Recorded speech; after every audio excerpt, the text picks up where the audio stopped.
guys, Taylor here at Toyota. Today I'm going to show you how to switch this 2022 Toyota Tacoma SR5 into 4 high and 4 low.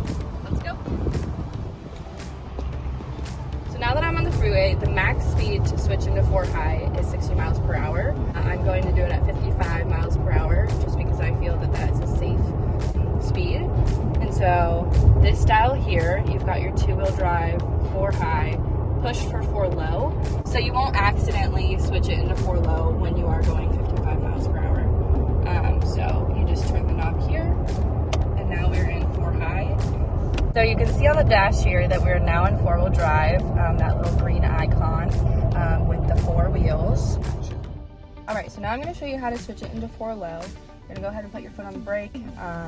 If you're in park, drive, reverse, whatever it may be, put your brindle into neutral, the N in brindle, and then we're gonna go to this knob here. Currently we are in 2-wheel drive, and you can just switch it into 4 high like that, but to switch it into 4 low, you're gonna push the knob in, switch it into 4 low. To here that we are in 4 low, and then you can put it into drive. You can go up to 10 miles per hour in 4 low.